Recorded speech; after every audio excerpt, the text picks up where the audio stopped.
Nous sommes à Médé-Dionou parce que nous sommes en train de continuer une habitude, une tradition que nous sommes en train de respecter.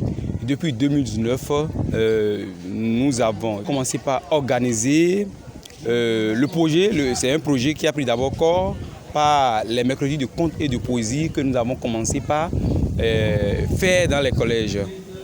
Le CE1 à Diara, le CE Koutombé, le CE Médé-Dionou, pour ne pas dire les collèges du département de Lomé. Et peu à peu, nous avons installé au CE Médé-Dionou ce que nous pouvons appeler café littéraire. Et ce café littéraire a pris corps d'abord par l'instauration dans le collège d'un creuset de culture et de littérature. Et à travers ce creuset, nous apprenons aux enfants à danser, à chanter, à faire des déclamations, à dire des contes, à faire des mises en scène, à prendre la parole devant un public et beaucoup d'autres choses, avec des débats contradictoires bien sûr. Et donc cet objectif, nous le poursuivons depuis 2019 jusqu'à nos jours. Cette année, la particularité, c'est quoi? C'est une triple fête chez nous. Parce que dans notre collège, il y a les enseignants de sport qui organisent des matchs interclasses. Et après les matchs, il y a la finale.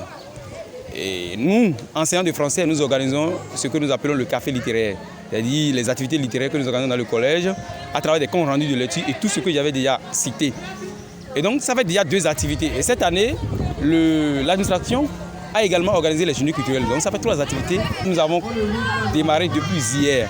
Donc, depuis hier, il y a la finale du match interclasse. Ce matin, il y a eu le match élève contre professeur.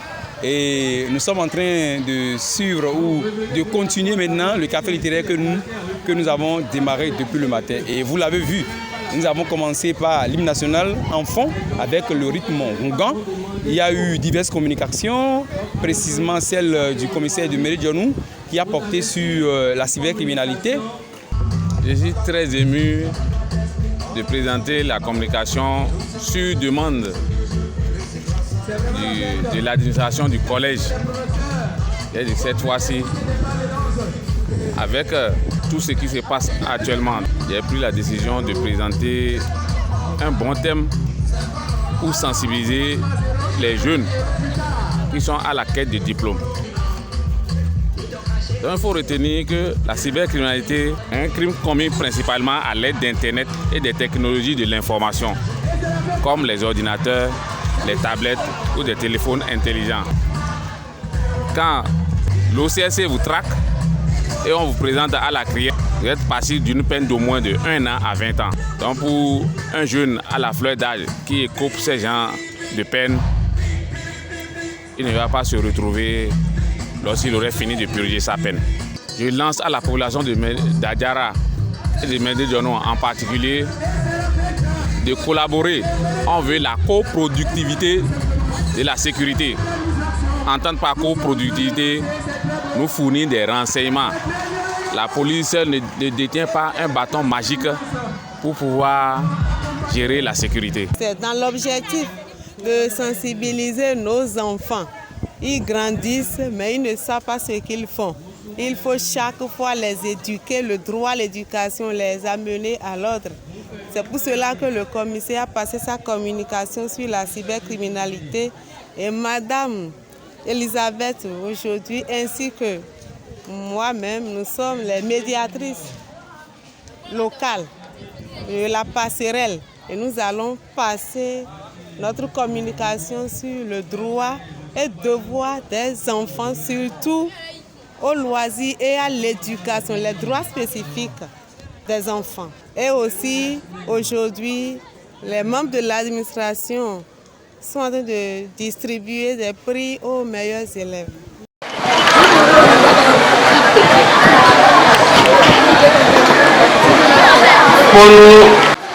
Pardonne-nous. Non, tu vas acheter ça.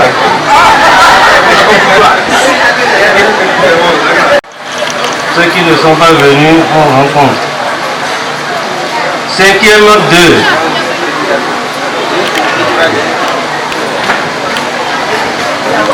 Alors après cela, il y a eu des déclarations poétiques, des contes à travers lesquels nous avons pu tirer beaucoup de leçons.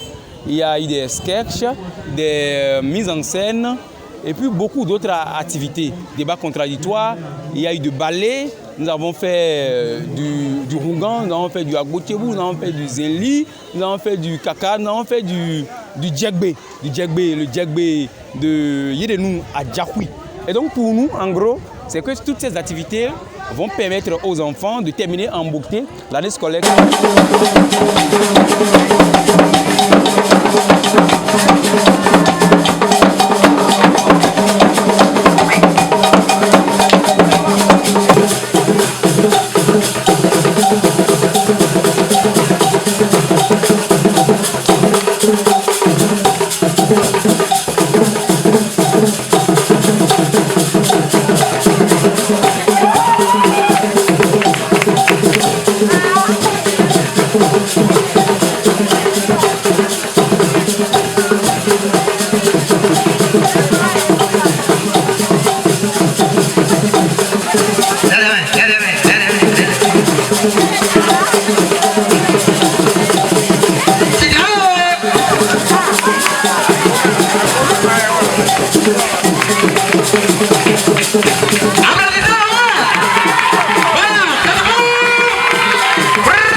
Personnellement, je me réjouis parce que moi-même j'aime me distraire et j'aime ces manifestations, ces séances parce que quand on étudie, on travaille, pour libérer un peu le stress, il faut ces genres d'événements pour pouvoir peut-être reprendre, pour pouvoir encore avoir un peu la santé, pour reprendre de plus belle parce que cela permet aussi de se distraire un peu dans ce que nous faisons.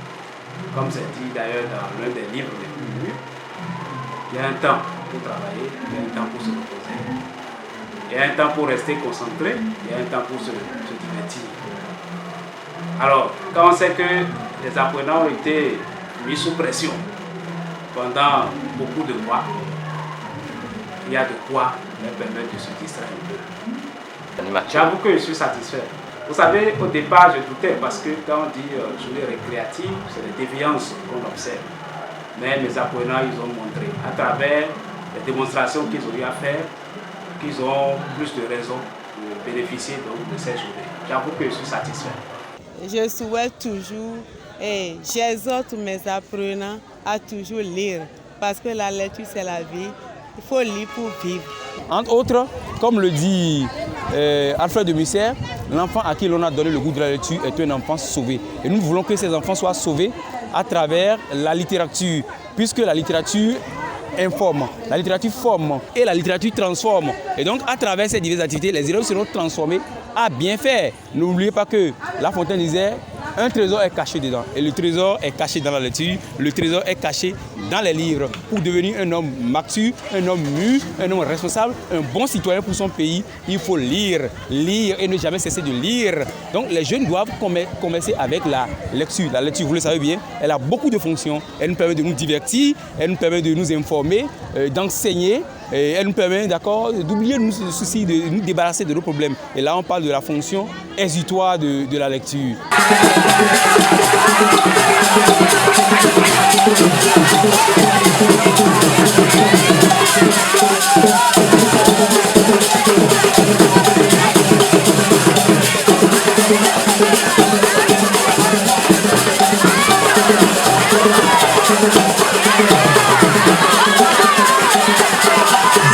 Ça dépend.